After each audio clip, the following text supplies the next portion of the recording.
glad you're here. I get so excited about sharing this stuff. So, diseased or deficient, treat the cause and there are no symptoms. So, just to briefly share, my journey into this field began when my kids got old enough to where I felt like I could maybe take care of myself a little bit again. And it started out with exercise. I realized how much exercise just helped me feel better. And but I had a lot of health issues that I started developing as a teenager, and they just snowballed and compounded. And so at a young age, I was diagnosed with IBS, with fibromyalgia. I have a autoimmune called Raynaud's, which is, you know, your hands and feet get real cold. And let's see, just, you know, really terrible, terrible headaches.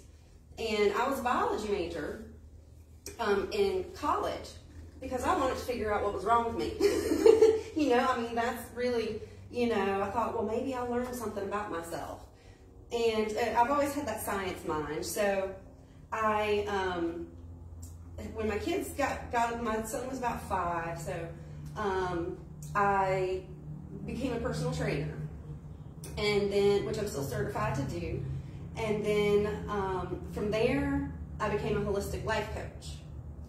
And from there, most recently, I went back to school, which I never thought I would even have the brain capacity to do, and became a holistic nutrition practitioner and natural health practitioner, both nationally and internationally accredited. So, and then when the kids go back to school in the fall, I'm continuing towards my doctorate in naturoorthopathics, which is, it's different than naturopathy. Naturopathy is using, you know, herbs and natural medicines. Naturoorthopathics is actually getting to the root cause of the disease or the symptoms so that you can remove those. So that's what we're going to talk about today. So here's my little official diplomas. But one thing I have to touch on is how important it is to have a higher power. And I'm sure all of you know it is difficult to do things on our own. I tried to live life my own way and it didn't work out so good. So, you know, just a higher power is absolutely, for me, absolutely necessary. So thank you for being here. And I don't want you to feel overwhelmed by any of the information I'm sharing, because any changes that we make need to be kind and loving to ourselves, okay? And any changes that we make, there's going to be resistance in all parts of our being. You know, if we're working on our spirituality, there's resistance with our emotions and vice versa. And if we're working on our nutrition, there's resistance from our emotions. And everything's interconnected, right? That's what the holistic approach is encompassing everything.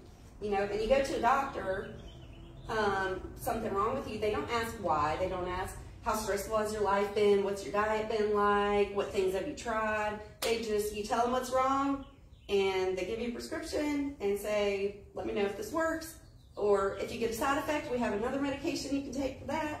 You know, so my goal is to keep people from having to go to the doctor, or to progressively have them go less and less and less, and to get off medications and that kind of thing. So one thing I want to point out, and this really is what ignited my journey towards my practitioner certifications. So we know that there's different diseases like scurvy, for instance, which is a vitamin C deficiency. There's no radiation, no chemotherapy, no surgery, no medication. Nothing's going to treat it except for vitamin C. Yet it's listed as a disease. Okay, and then we get into the disease of addictions, and those come, you know, in all shapes and sizes. There's alcohol, drug, and food, and then people have other addictions, you know, shopping, gambling, that kind of thing. So what I want to point out by showing you this chart is that the addictive substance abuse is actually supported by a deficiency in amino acids, okay? Now, if you look at all these some of these are very specific. Like this one is for, for heroin addiction. So people that have a heroin addiction likely have a deficiency in this amino acid. There's a particular for cocaine, for Valium. The kind of not so great thing about this is that alcohol and sweets are every single one of them. Okay, so you can't. It's not quite easy to narrow it down. Well, I might need this amino acid. And when I came across this, I already had the understanding that amino acids are the building blocks of protein, right? So when we eat protein, our bodies digest and break it down. We need the B12 to help break that down. And then from there, the amino acids, they turn into neurotransmitters, basically. So the majority, for instance, the majority of our serotonin is actually produced in our gut. And these deficiencies are not necessarily caused by anything you're doing wrong. The point of this is that we are not what we eat, but what we digest and assimilate. So there can be a person who is driving themselves crazy because I eat healthy, I exercise, but I still feel this way. I still have no energy. I still, And so what it boils down to is, what is your body getting from what you're eating? Is your body actually breaking it down into a usable form? And, a lot of our stomach issues, there's a potpourri of reasons we may start with stomach issues, because the majority of Americans have them to some degree. A lot of times stress, obviously, stressful events, it gets inflammation in our gut by the additives and the chemicals that are put in the SAD diet, in the standard American diet. And then, then just some of the things, which we'll get to in a little bit, just the food itself. We develop intolerances and we don't even realize. And it's basically poisoning our body. So, what are we designed to consume? Biologically and anatomically, as humans, what were we designed to consume? So I'd like to ask you to think for a moment. And Rob, Raquel too, y'all have done this. So we're going to go way back in time. And we're going to pretend that we are the first original humans on the unpolluted, pristine earth. Okay? So we have no tools. We have no fire. We have no clothing. Where is the most likely place we would want to live? Forest. Yeah. Probably not the desert, right? Probably not the Arctics. So we would want to live in a place where we're able to stay warm enough without shelter, without clothing. And in an environment such as that, like the tropics, for instance, we would find a vast array of fruits and vegetables, especially fruits. Okay?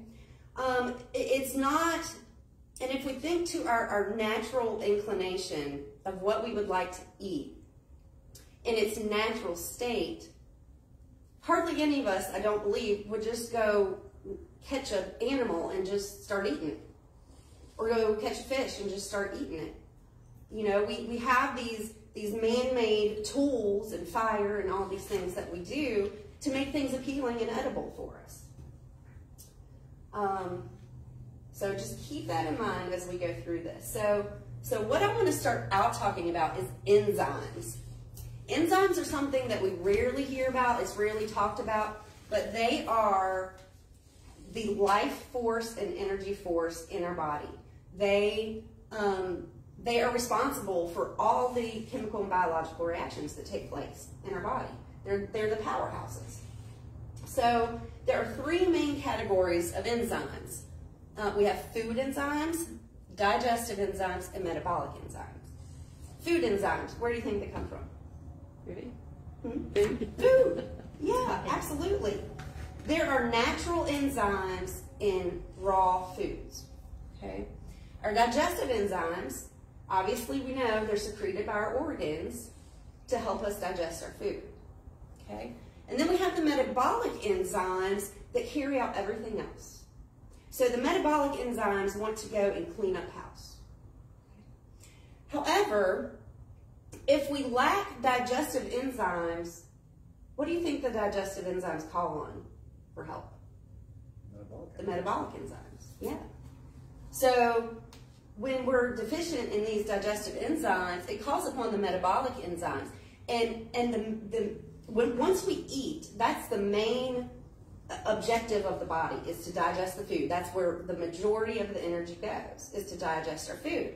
So when we don't have enough digestive enzymes or enzymes from the food we've eaten, because food enzymes are basically a pre-digestion, okay? So, and I'll get to this slide in a minute, a banana, for example, when it starts to brown a little bit, that browning is actually food enzymes, okay? So it's going to make it easier for our bodies to further break it down because we're already consuming those natural enzymes, okay? So when we eat enzymeless foods, our digestive enzymes need help from our metabolic enzymes. So if all of our energy for our metabolic enzymes is going towards digestion, the cleaning house and the healing that these metabolic enzymes are supposed to do, they don't have the capacity to do. Okay, so this is a very, very important thing that we need to be aware of. So high temperatures cause enzyme destruction. So basically, and I want you to read this down here too, disease and cookery originated simultaneously. Okay.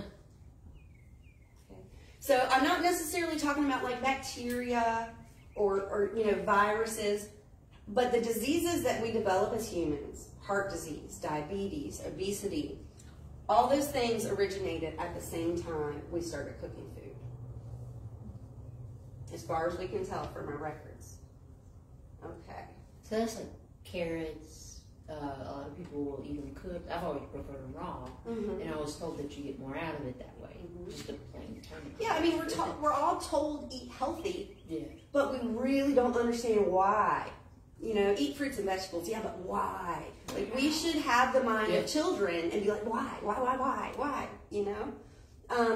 So any kind of heat treatment or cooking in the kitchen destroys enzymes, and basically makes them pathogenic. Makes the food that you're eating pathogenic. So anything that is hotter than your hand can touch or stand will kill enzymes. So that's a good rule of thumb to go by with that. So again, getting back to the banana thing, I saw this on Facebook just the other day, talking about how the brown spots have tumor necrosis factor in the banana. Well, guess what? That's the enzymes. Okay? That's like giving your body some help, I'm going to help you digest this so your metabolic enzymes can go do what they need to do, what they're supposed to do, and keep the disease away and all that stuff, So there's a plethora of enzymes, but there's three main ones. We're going to talk about the main macronutrients, protein, fats, and carbs, okay? So pepsin is what is needed for protein digestion. Okay, so we need those, and again, that's to break down these amino acids. This is important because it affects our brains too, our neurotransmitter levels. Those also affect our hormones. The whole endocrine system is all connected.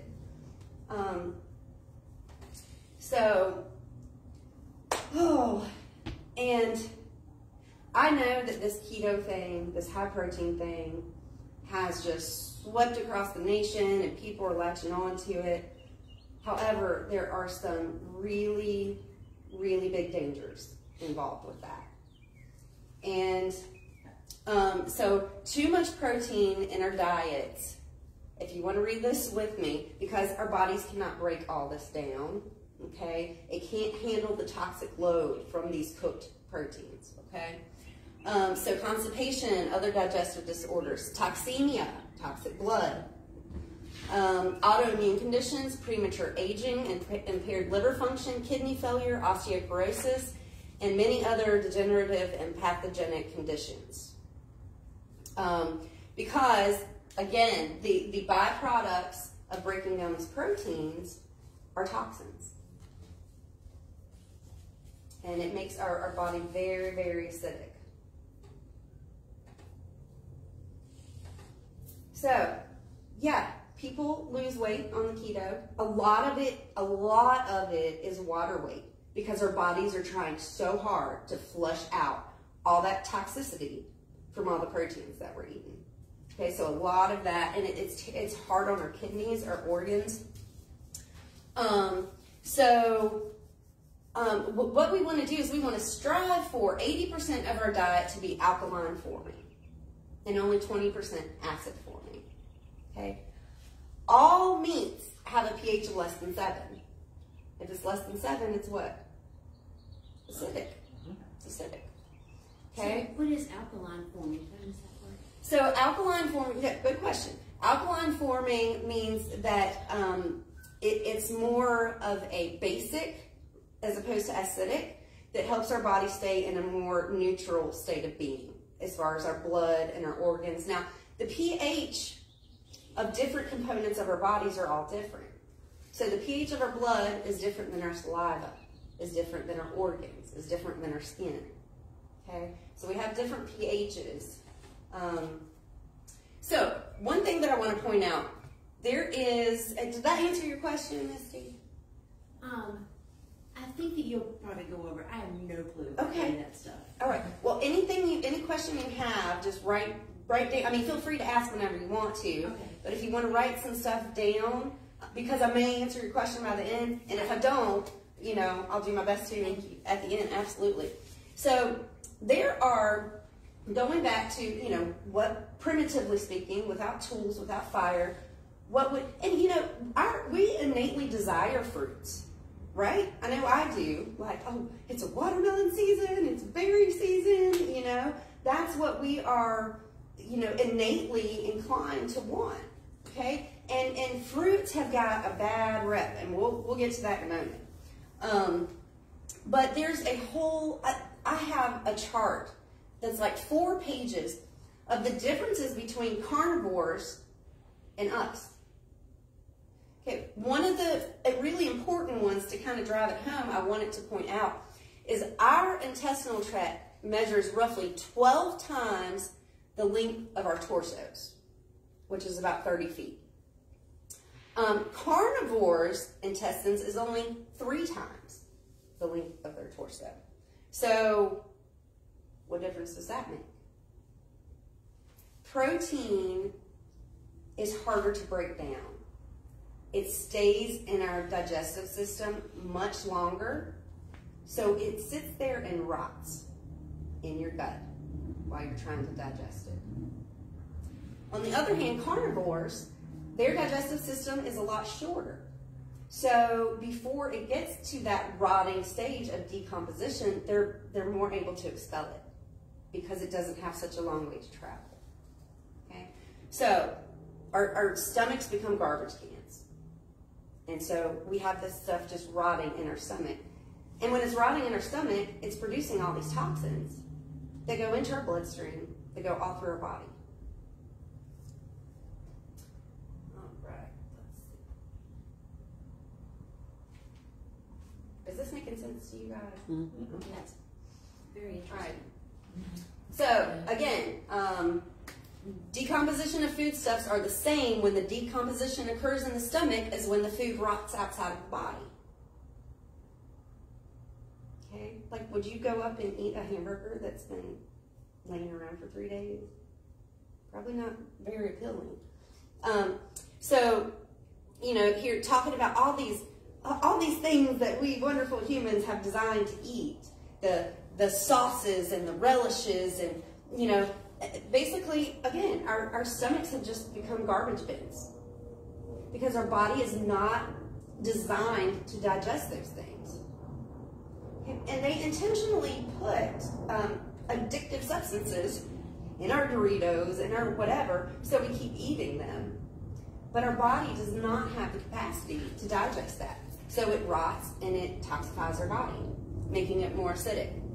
So fat digestion, the main enzyme responsible for fat digestion is lipase. Okay? Here's an interesting thing, and I think I'm going to get to a slide here in a moment where I talk more about it. Diabetes comes from the inability to digest fats properly. Okay? It comes from let me put it this way, it comes from an overconsumption of fat. Because fat stays in our bloodstream for 2 to 3 days. So if you've eaten a hamburger on Tuesday, that fat component from the hamburger is still in your blood on Thursday and Friday. So that even when you eat the natural simple sugars from fruits, it causes your blood sugar levels to stay elevated because the fat is holding the glucose in your bloodstream. Once the fat is cleared from your bloodstream, you can eat all the fruits you want. And after about 30 minutes, your blood sugar can actually drop lower than it was to begin with. So there's a lot of misconceptions. And we'll get to carbs here in a minute too, because obviously that has to do with insulin as well. So eating too much fat, digestive disturbances, blood disorders, and degenerative diseases. Okay. So the SAD diet, the standard American diet, we are over-consuming proteins and fats. Okay? The fat stays in our bloodstream. It makes it very difficult for us to regulate our blood sugar levels. So we become insulin resistant and develop diabetes. And you don't have to be overweight or have any other health, known health issues. I mean, my grandfather is pretty thin and he has diabetes, Oils. This is a big thing, especially for vegans and vegetarians. Whatever the commercial, the marketing, the propaganda would have us believe, oils, even the healthy oils, are just fat. They've been stripped of all of their other nutrients. They're not whole foods any longer. They're not going to be used by our body. They're just going to sit in our bloodstream until they're fully digested. So they're stripped of the fiber, the proteins, and the carbohydrates, basically the nutrients. So oils, however much propaganda wants to have you believe, are not, even the healthy ones are not healthy for you. Okay? And a lot of people, you would be surprised, even vegans and vegetarians think, oh, I'm eating so healthy. They end up with the same diseases as meat eaters because of this overconsumption of oils.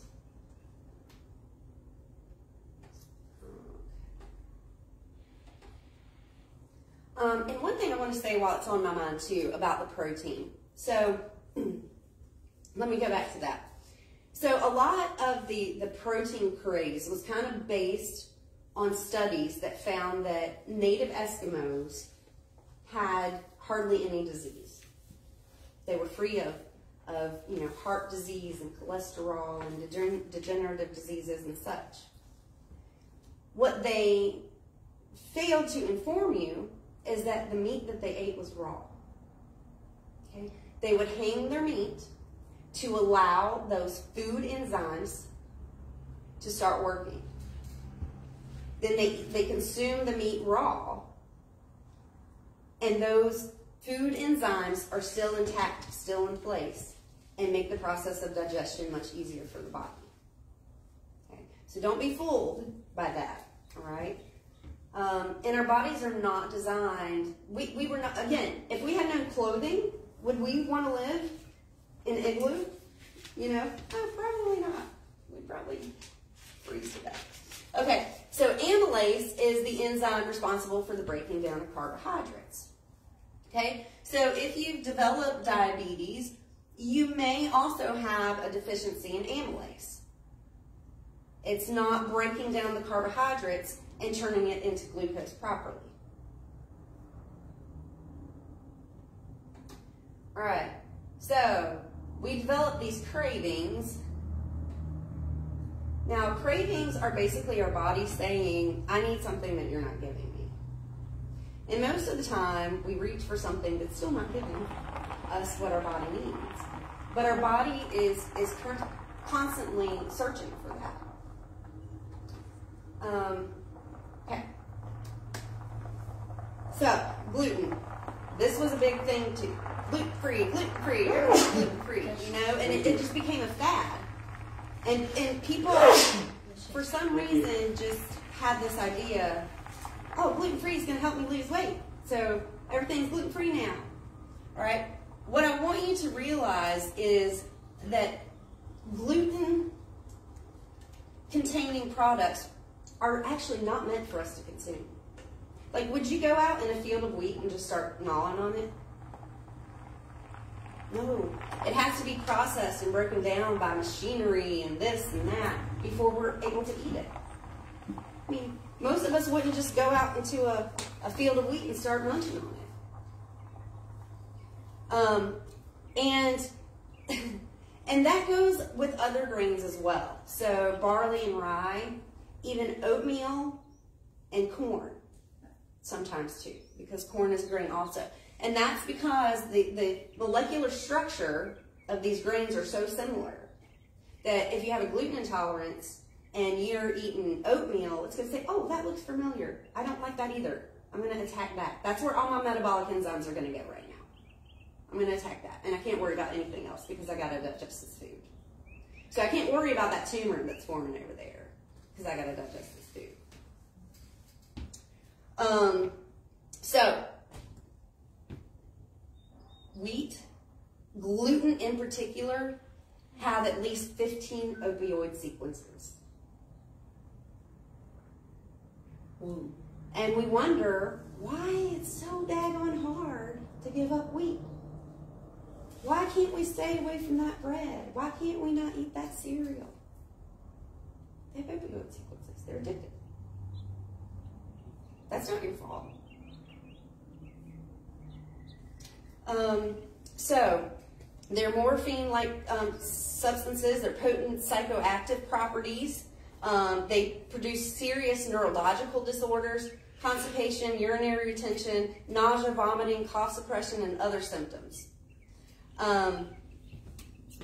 Gluten intolerance can also cause a wide range of other diseases, including asthma, arthritis, chronic fatigue, Crohn's disease, type 2 diabetes, depression, eczema, fibromyalgia, IBS, migraines, lymphoma, and gastrointestinal cancers. Gluten intolerance may also be linked to autism, schizophrenia, and several autoimmune disorders.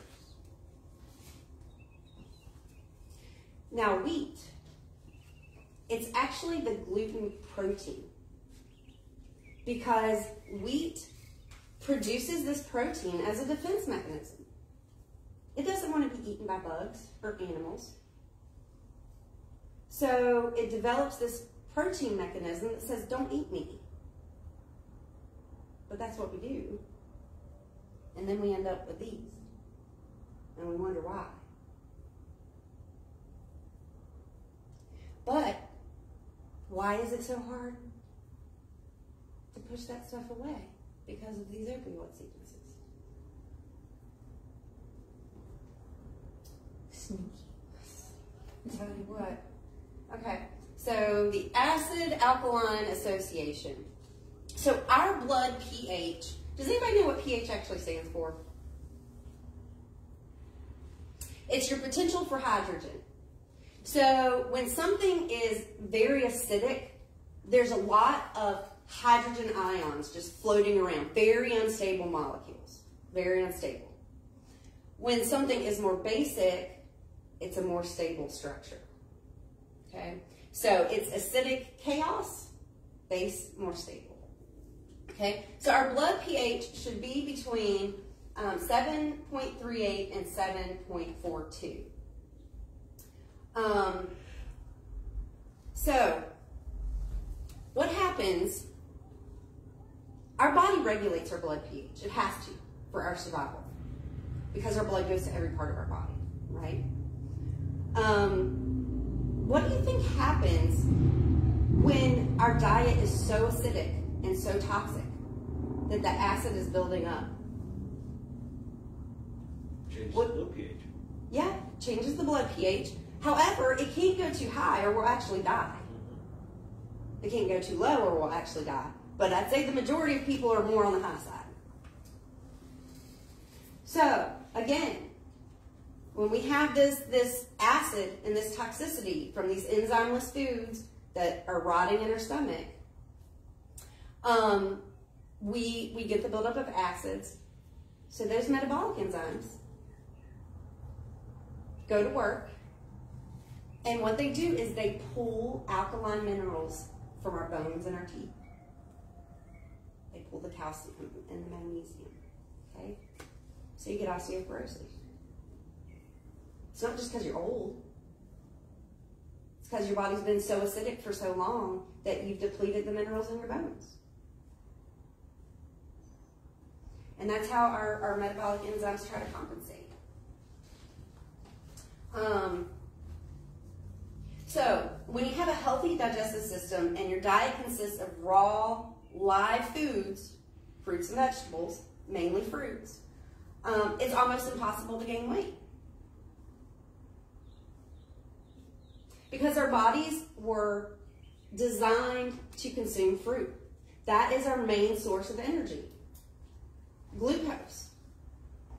When our brain isn't supplied the glucose it needs, when the sugar, the real simple sugars from fruits get stuck in our bloodstream because of all the fat we're eating, and then our brains are like, I don't know what's going on. I'm just in a fog. Like, was that light red or green? I don't know. You know? And then we have this keto diet craze, which smashes, there is no glucose supply for our brains. Do you know that being in ketosis is comparable to being under the influence? Because it's so toxic for our bodies, and our brains are not getting the fuel that they need. So all these people on this keto craze, we're riding around with a bunch of people that are under the influence, and they don't even know it. And it happens in a way you don't even realize it. Like, you know, you've ever had an injury or you've been sick, or you start to get better from something and you're like, I didn't realize how bad I felt until I felt better. You know, you don't realize what a fog you're in until you come out of it. Right?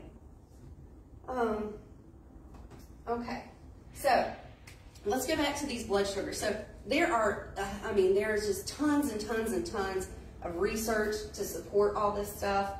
So, it was hard for me to pick and choose, you know, what I wanted to share with you guys. But, so I'm just going to read a couple of them here for you. Let me read this one. In a 1979 article in the American Journal of Clinical Nutrition states, medical research confirms that up to 50% of people with type 2 diabetes can eliminate diabetes risk and discontinue medication within 3 weeks by adopting a low-fat, plant food diet and regular daily exercise.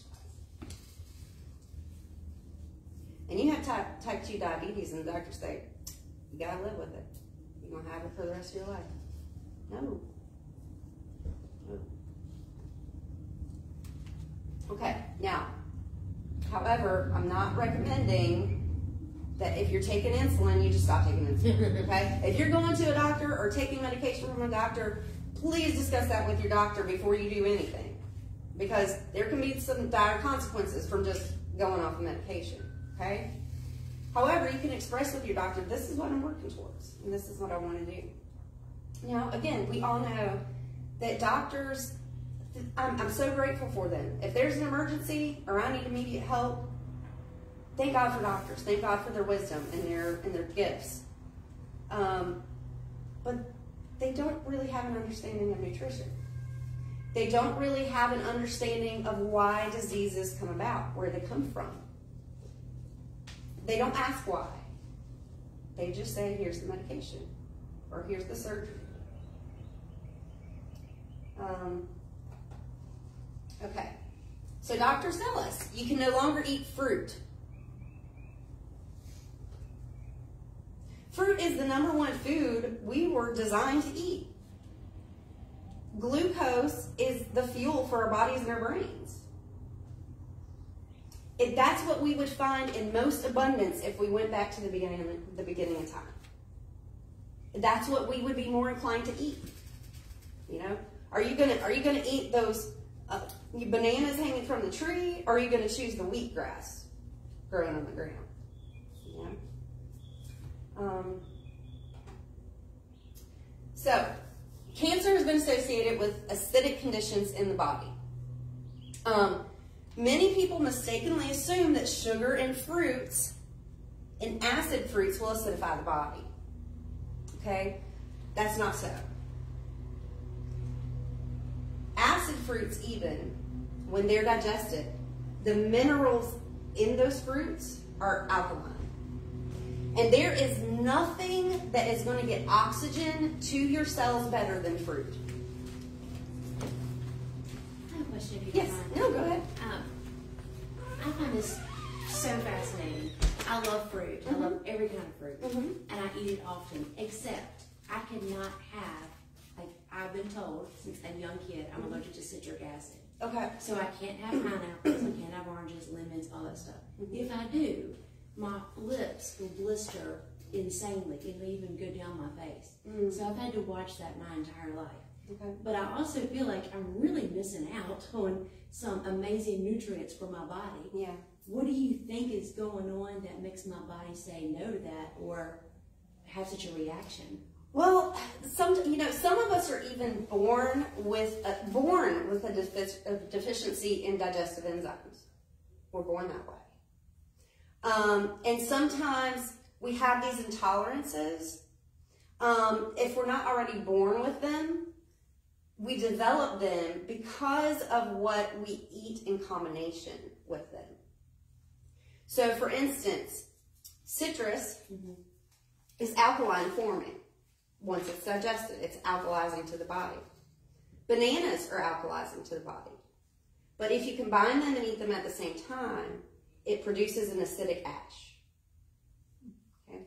So when our bodies do not have the digestive capabilities to break things down, it becomes an invader. And most of the time, eventually it starts leaking out of our gut, getting into our bloodstream and causing those types of reactions. And we'll get to talking about supplements in a moment. Sometimes people can find relief by starting to take digestive enzymes. Okay. If that's a route you want to go, make sure they're plant-based. They're all plant-based enzymes. So a lot of people can find relief in that. And again, we'll get to that in a moment, but also combining with probiotics and prebiotics. Because prebiotics are what probiotics eat. That's how they live. That's how they survive.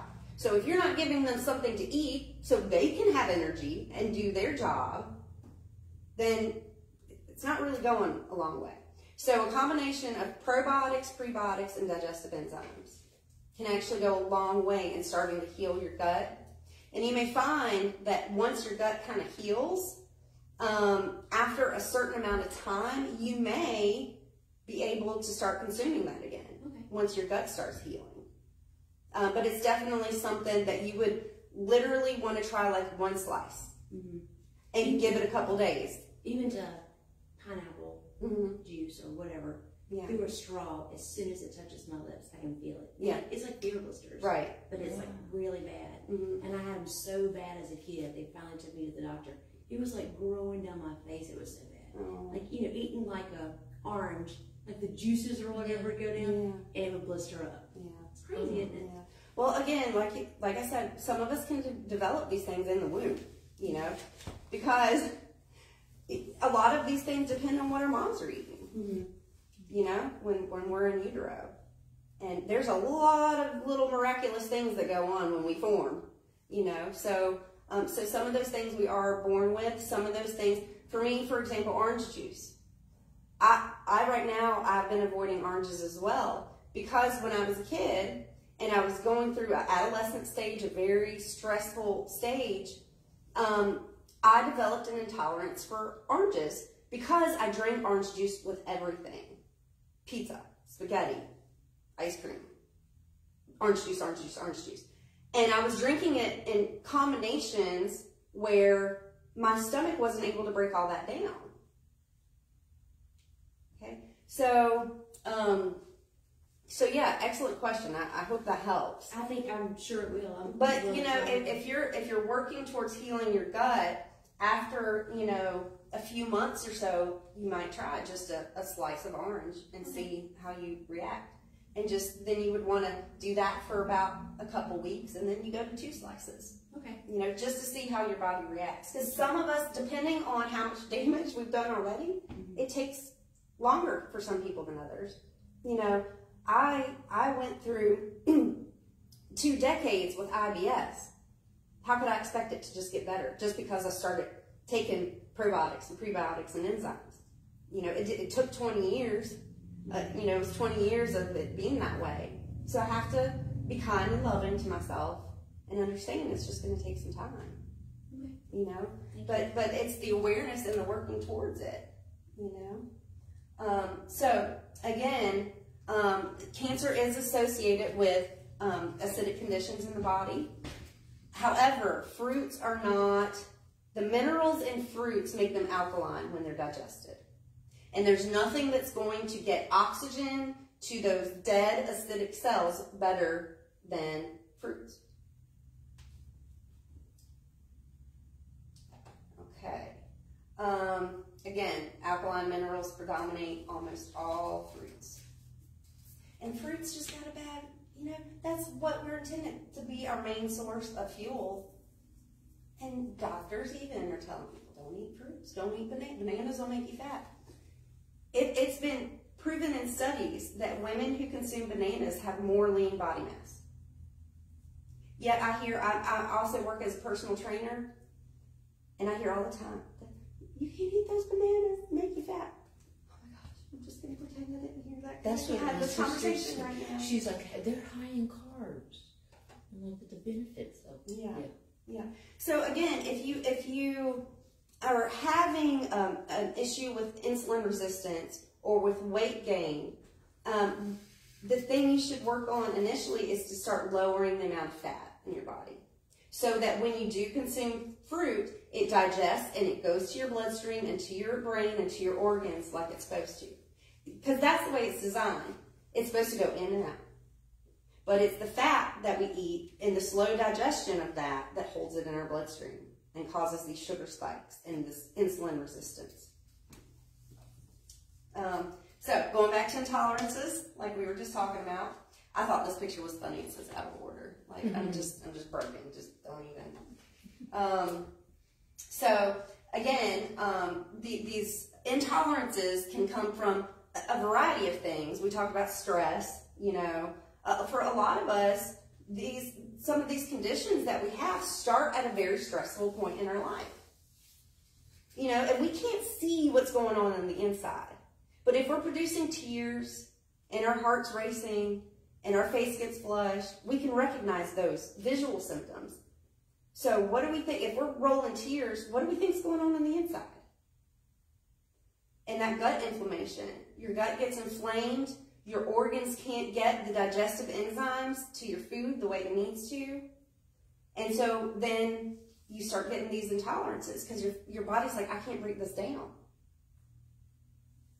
Okay, so again, and the imbalanced gut flora, again, because of all the additives and preservatives in our food and all the antibiotics that we take, and I've never experienced going to a doctor that said, okay, here's your antibiotic, and when you're done, make sure you take a probiotic. Never hear doctors say that. But as a kid, from taking 1 dose of antibiotics, we can suffer from that for the rest of our life. Because we weren't guided and showed how to correct that. So, very, very important. And oh my gosh, this thing's slide down. It held Sure, up for I a was little gonna bit. stay up there. Sorry about that. Yeah, that mat. It's supposed to stay open. I didn't even Snippet realize instead. it was just creeping down on me. Okay. All right. So how do we kind of make this transition? Again, we don't want to make too many changes at once. Nothing too drastic at one time, because it's just, we can't keep that up. There's too much resistance, okay? Emotional eaters, while I'm thinking about it, anybody kind of feel like they're an emotional eater? Yeah. So aside from the fact that these opioid sequences and these other constituents of food hit certain neurotransmitters, okay, we get that kind of high, right? But in addition to that, so we get that kind of high. Hold on, I lost my train of thought. Because I'm like, oh, I got to tell them this, and oh, I got to tell them that. And we've only got, like, how much longer left? In addition to that, once we eat, our body's main mission is to digest that food so it can fuel our bodies. So, and we all know that being emotional takes a lot of energy, right? Like if we've been upset or stressed out or crying, it doesn't mean we had to physically move anywhere. We could have been sitting in a chair all day, but we feel exhausted because it takes so much energy to feel like that. So when we're upset like that and we consume food, now our body says, oh, that's more important. I got to get fuel to the rest of the body. So all of our energy goes to digesting the food. So it alleviates that, that energy that was all going to our emotions. Does that make sense? Yeah. So we become emotional eaters, not just because of the addictive substances in our foods and the neurotransmitters they hit, but because our energy now goes somewhere else and it alleviates that intensity that we were feeling in our feelings. So another good thing to do is to eat mono meals. Okay? So melons, for example, whenever you eat melon, you never want to eat melon in combination with any other food because melons go in and out. In your digestive tract, out into the bloodstream. Okay? Anything else you eat with melons is going to hold up that digestion and it's going to rot. You're going to have a rotten melon in your stomach. Okay? So if for breakfast you want to eat a whole honeydew melon, eat a whole honeydew melon. If you want to eat a half a watermelon, eat a half a watermelon. Okay? So again, there's different phases because we're all in different places, you know. So what I do when I work with people individually is guide them through each level. Okay, so there's like 10 levels. Okay, 1 being like the standard American diet, and 10 being like all whole, fresh foods, you know, mindful of your fat intake. And so basically what it boils down to is you can eat as much fruit as you want all day long. Then in the evening, you eat your greens and your fats and your proteins. And the reason being is because the fats and proteins are more filling. They're more satiating, right? So if we eat those earlier in the day, we tend to undereat, okay? So people that switch to this whole raw food diet, some of them struggle with losing too much weight too quickly, which can be, you know, that can wreak a lot of stress and havoc on our bodies as well. It can be very stressful. Because they are kind of filling up on the fats and the proteins earlier in the day, and they're not getting enough carbs. And again, these natural carbs is what our bodies were designed to be fueled by. It's what our digestive tract was designed to be fueled by. It's what our brain's designed to be fueled by. So sometimes, you know, if you're just starting out and you know, if we have another thing like this or another class, I'll explain more about the food combinations. You know, greens, for example, you can pretty much eat in combination with anything. But you want to be mindful of, like meat and potatoes. That's the most unholy combination there is. And that's what most of us eat. We go to the restaurant. Give me a steak and baked potato. Yeah. And what happens is the digestive enzymes cancel each other out. Because you need an alkaline medium and alkaline digestive enzymes to digest the carb from the potato. But you need acidic enzymes to digest the protein. Okay? So neither one is getting properly and fully digested because they're canceling each other out. And your metabolic enzymes are like, I'm doing my best, and I can't pay attention to that tumor over there. I can't get oxygen over there because I gotta break this food down so my body has fuel. And but that's what we do. So, if you wanna eat as much fruit as you want, at one time. If you have a craving and you're just like, I know I just ate that fruit, but man, I gotta have those Doritos. I cannot. Do your best to wait at least 30 minutes. Okay? So I don't want you to feel deprived or like you can never, treat yourself again. It's just being mindful and aware of making that gradual transition. So a little bit more about acidosis. Like this is probably what it looks like inside our body. It's like, okay. So slower metabolism. The more acidic our body is, the slower our metabolism will be. And what's paradoxical is the more acidic our body is, the more we crave acidic foods. And a lot of that's because our bodies got in that state of being. That's what's normal. So we go through, some of us have gone on the alkaline water or, cleansing, and the detox that we get is our body saying, oh wait, you're changing things on me, But when our body is acidic, we crave the sugars, the refined sugars, the sweets, the chocolates, the opioid, gluten. So when we're overly acidic, it's difficult for our bodies to break down food and to break down fatty acids. And again, our brain and central nervous system are struggling. Okay. Oh my gosh, it's close to 7:30. Y'all good? Y'all doing okay? I don't have too much left. I can probably go through these pretty quickly. I think we're going to start a few minutes late. Okay. So again, going back to while suffering from imbalanced pH and you're acidic, your body, your metabolic enzymes pull minerals from your body to neutralize your blood, to keep your blood pH stable, because we will die if our blood pH goes too high or too low. So sodium, potassium, magnesium, all these minerals, our bodies are depleted. And those are minerals we need, obviously. Okay, so let's take a look at a few diets. Atkins diet, or the Zone diet, absolutely violates the acid-alkaline balance. Way too acidic. So they acidify the body, again, lead to diseases such as strokes, kidney disease, pancreatic disease, arthritis, osteoporosis, and heart disease. They also weaken your muscles, bones, and joints.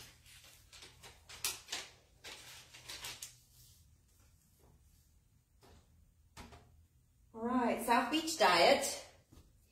It says, although an improvement from the previous, the food combinations again violate the acid-alkaline balance, making our bodies overly acidic, cancer, arthritis, osteoporosis, kidney ailments.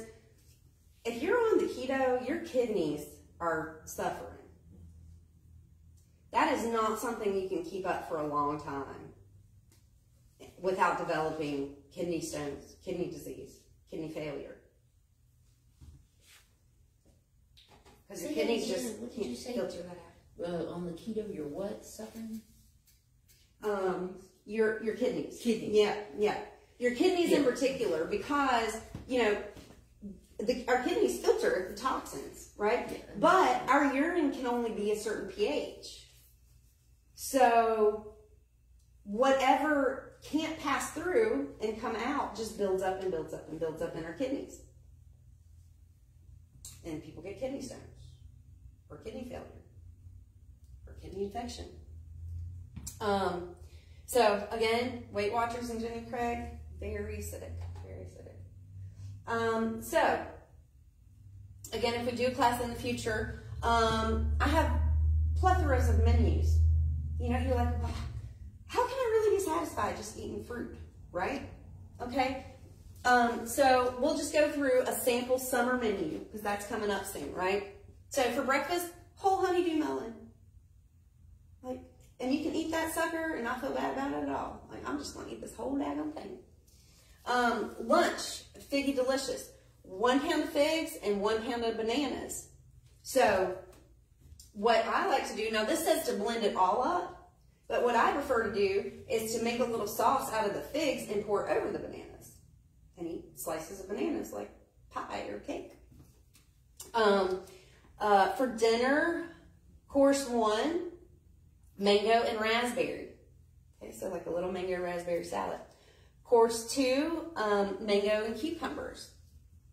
In course 3, raspberry salad. So green leaf lettuce, cucumber, mango, raspberries. And you can take, like, you can make a sauce out of nuts. You can take cashews with a little bit of water and blend them up. Pour it on your salad. Okay? So, but notice again how the carbs and all the fruit is earlier in the day. Okay? And then we save our greens and our proteins and our fats for later in the day.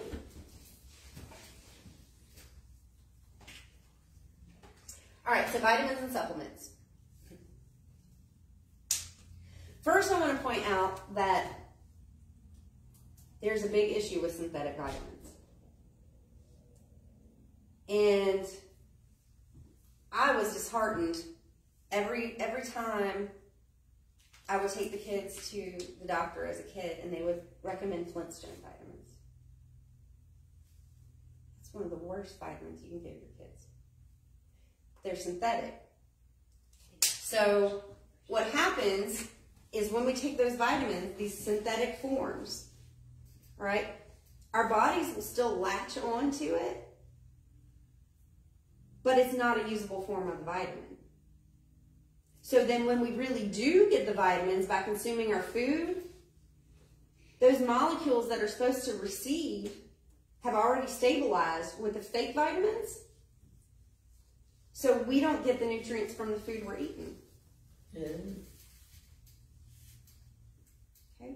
And any supplement is denatured.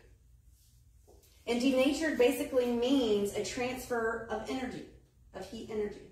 So the life energy in supplements is gone.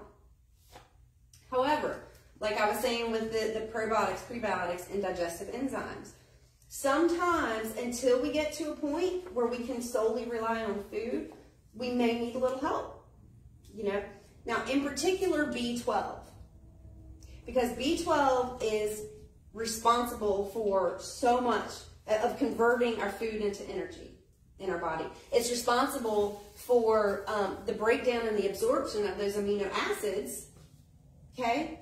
So people are wondering why they're getting depressed, they're getting addicted to things, you know, and it may be, well, I'm eating tons of protein and amino acids. Yeah, but it's not getting broken down because you're eating with potatoes, you know, and you don't have enough vitamin B12.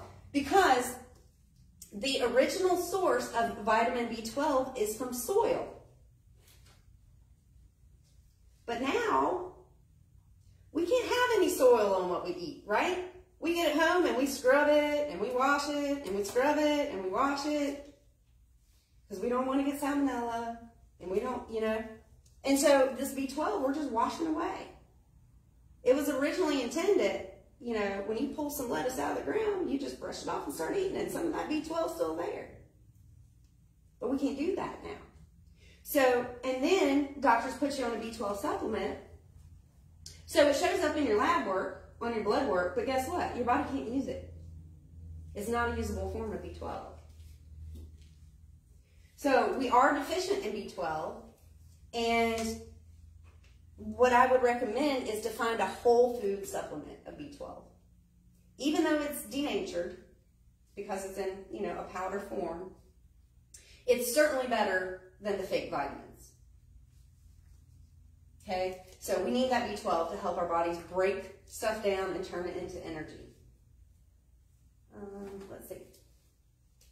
Okay, so we've been, you know, just kind of brainwashed by all this propaganda, juicing grasses, superfood powders, you know, all this stuff. Juicing, when you juice, when you don't get the whole fruit, you're missing out on those alkaline minerals.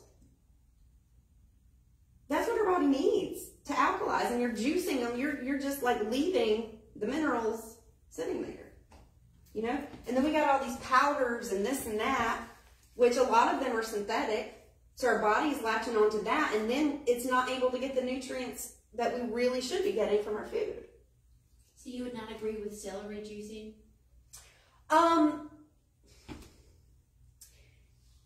It's important to keep the whole component of the food intact. So, you know, going back to the fibers that are in celery, what was originally made here on earth, the fruits and vegetables, are in perfect combinations of minerals, fatty acids, proteins. Okay? So when we strip away from those whole foods, we're not getting the full benefit. Now, I'm not saying there's not some degree of benefit from juicing celery, but you're going to get the most benefit just by eating it. Well, I'd rather eat it anyway. Yeah. Instead of juicing, it's disgusting. Yeah. So, okay, thank you. I'm glad you said it. Yeah, absolutely. So juices and superfoods, none of them are whole biological foods. They've been stripped of their actual nutrients. So what kind of practices acidify us? Again, consuming cooked foods. Heated fats, okay, so let me go back to this. When we cook our fats, they are our meats, when we cook meats, barbecue meats, grill, they produce carcinogens that are comparable to exhaust fumes. So it's like going down to a car and just inhaling exhaust fumes. That's what it does to the inside of our body. Why am I 44 and I'm just learning this? Well, I know, right? you know, don't. It took most. Well, obviously, most of my life so far. But okay, so consuming cooked foods, heated fats, animal-derived foods, grains, or more than a very small amount of nuts and seeds. Now, nuts and seeds. You ever see squirrels go bury their nuts, and then a little while later they come back and they dig them up? They're smarter than we are sometimes. They bury those nuts to allow them to germinate. And when they germinate, they produce those food enzymes. So when we eat nuts and seeds that have been germinated, soaked in water, now we're getting those food enzymes. Where our body's like, yeah. And our metabolic enzymes are like, okay, you can handle that. Now I'm going to go over here and pay attention to this. And get some oxygen over here and carry this there. All right, so we can learn a lot from animals. And animals, wild animals have none of the diseases that domesticated animals have. Domesticated animals show up with the same diseases we do because they're eating processed food and grains. Again, eating poorly combined foods, cooked or raw, smoking, drugs, stimulants, caffeine, obviously, drinking alcohol. Alcohol and table salt are the two most poisonous things most people have in their house. I mean, if we were back at the beginning of time with no tools, could we really like pull salt out of the ocean? You know, that so many toxins are released. And I mean, you know, our metabolic enzymes have like died down so much. That's why when you were a kid, you could drink till 5 o'clock in the morning and get up at 7, ready to go. Now, You wake up the next morning and it feels like you've been poisoned because you have. And your metabolic enzymes are so worn down, it just can't keep up. It can't clear out all those toxins like it could when you were younger and you had more reserves. So basically, just like females are born with a certain amount of eggs, we are born with a certain amount of enzymes. And so the quicker we waste those, the quicker we age. So lack of exercise, insufficient rest and sleep, sustained stress, anger, anxiety feelings, all of these things raise the acid in our body. Okay, so I'm sharing with you about food and nutrients, but there's all kinds of components that come in. Your emotions, what you're thinking, your spirituality, all those things have to work together. I mean, especially if you're an emotional eater. Okay. All right. So, improving your diet, avoiding alcoholic beverages, not smoking, getting enough rest, all of those things will give you a healthier life. And the way I like to think of it too is, I mean, you've heard the saying before that, I guess research study shows that every time you smoke a cigarette, you take 7 minutes off your life. So every time you don't smoke a cigarette, you keep those 7 minutes, right? So I think about that when it comes to food. That helps to motivate me. Every time I'm eating something that's giving my body nutrients, I'm saving minutes of my life. I'm saving my metabolic enzymes. I'm keeping myself from aging more rapidly. But if I have that whole bag of Doritos, I wonder how many minutes that shaves off. Mm. I don't know. They haven't come up with a number for that. I haven't seen any research on that anyway. And you get to a point also where, when you're changing these habits and you're starting to eat whole foods, then you have something that's artificial and it just tastes awful. I mean, because these things numb our taste buds. These artificial foods and preservatives and chemicals, they numb our taste buds. But then when we go back to eating whole foods, and then we try something, oh my gosh, that's so sweet, I can't stand it. Or that's so salty, I can't stand it. And I'll tell you, there's a difference between hunger and appetite, right? Because when we just have an appetite, we're kind of picky about what we want.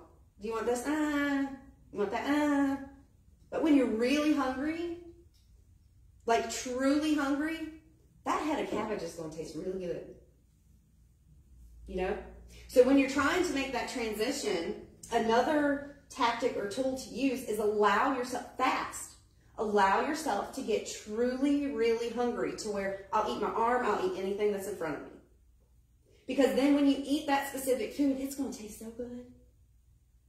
This is the best daggone cabbage ever. This is the best apple I've ever had. And that's how you retrain yourself. Okay, almost there.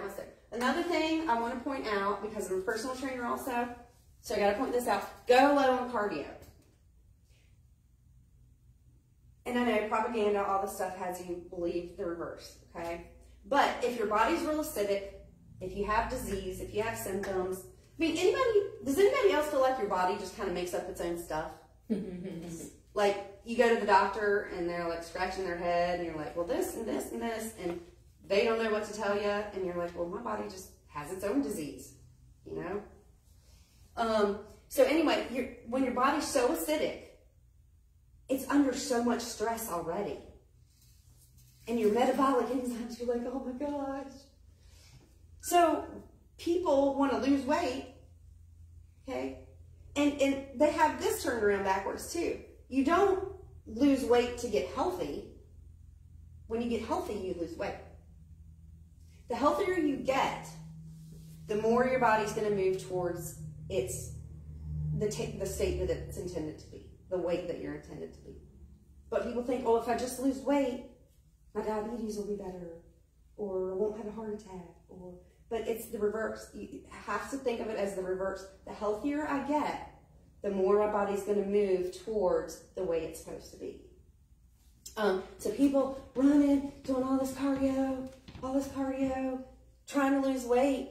Well, it's putting more stress on their body.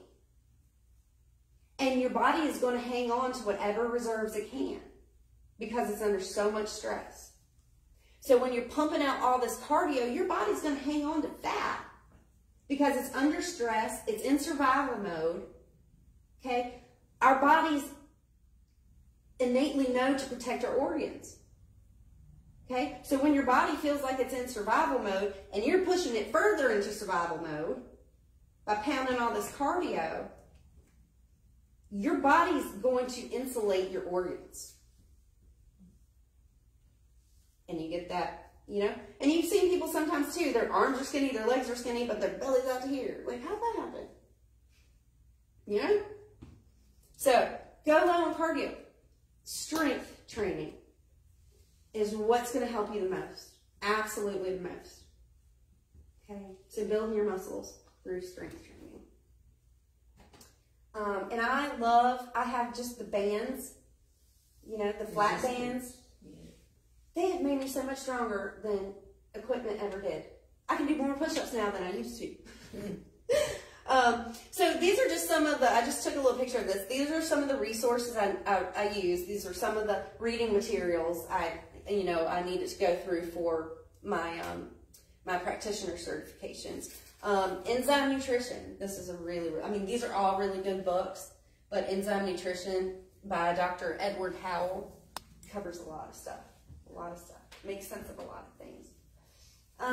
Okay, so if you want to write this down, I know, Rob, am I friends with you on Facebook? Mm-mm. Okay. Are you on Facebook? I am. Well, then we need to fix that. Because I know I'm friends with Raquel and with Meredith on Facebook, but if you guys want to look me up on Facebook, because I will be doing little videos here and there about little segments of things we talked about today. So liveholisticfit@gmail.com is my email. Holisticfitclub.com is my website, which is, don't judge, it's under construction still, but it's there. But Meredith and I were just talking about how, you know, technically challenged we are. Also, I want you to know that I'm doing Holistic Fit parties. Okay? So, in other words, instead of having your Tupperware and your candles, okay, I come to whatever house you would like with your friends or your family or whoever you want there and do a presentation like this. Okay? So that you have the time to ask questions more specific to, you know, your issues. And I'm sure we all have people that we're concerned about their health, and, you know, I just want you to be aware of this. And, you know, we can never change people. We can never, you know, but just the awareness sometimes and the alleviation to know, like, it's not your fault you can't stop eating bread because there's opioid sequences in it. You know what I mean? There's a lot of alleviation that comes from the awareness and understanding these things. And knowledge is power, right? You've given me, I'm not trying to make it a Misty show, okay? You have given me so much information for the past 3 months. I've cut out bread, dairy, I'm eating plant-based. Wow. I am a smoker, Yeah. and I'm killing my damn self on the treadmill every day for 7 days a week. I will send you a workout video with bands. Okay? Okay. Look me up on Facebook or email me, or you can write your number down, whatever you prefer, and I'll send you some workout videos where you're just using bands. Thank you. Yeah, absolutely. This has been huge. I mean, I can cry about it. Yeah. I've been killing myself. Stop And I'm killing not yourself. losing anything. Yeah. Well, that's why. Your body's under so much stress, and that's why I say be kind and loving.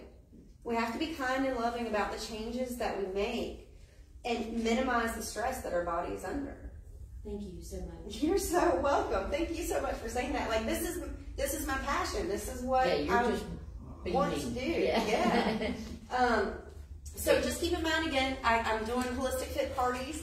So if you ever decide you might want something like that, and if you would like to give me your email or whatever, or you can go to holisticfitclub.com and submit it. But I can send you a PDF of the presentation that we did today, and then I will I'll get this up on YouTube And then I'll send that video to you as well, if you would like. So. Yeah, do another one. Do another one. Yeah, well, see, there's, like I said, it was so hard for me to pick and choose, like, because there's just so much. And, you know, and like, I wanted to be able to show you, like, here's the levels. Here's how you progress from the SAD diet to the Whole Foods diet. And you know, the menus. Like, I have menus for spring, summer, fall, winter. You know, what are you going to find at the market? What are you going to find at the store? You know? Just things that you would, because, you know, I at first was like, how am I going to just eat fruit all day? But it's fun. And you get to experiment with it and make different, you know, oh, I can combine this with this. I wonder how that tastes. Like things you would never think of. And you start to get creative with it. So you're like, oh, I can mix this and this. I wonder what that tastes like. You know? Okay, so again, thank you for coming. Thank you guys so much. And just remember to be kind and loving to yourself. Any changes that you make, do gradually and incorporate all the other elements of your being. You know, for your emotions, your thinking, your spirituality, it all goes together. So, and I know you guys know that. I'm just so honored to be in the presence of like-minded people. So Thank you. yeah. Thank you guys so much. I hope that helped you. And you know, I'm sure you'll run into questions, have some questions along the way. Just again, I'm a real person. I'm human. You know, so message me on Facebook or send me an email. Or I have some old business cards I can give you with my number on it. I still use that email, but my phone number's on there if you want one of those cards too. And Rob, what's your last name? It's spelled Aria. Oh, okay. Well, I will look you up on Facebook. So I posted that in the Healing Circle group, letting some people, you know,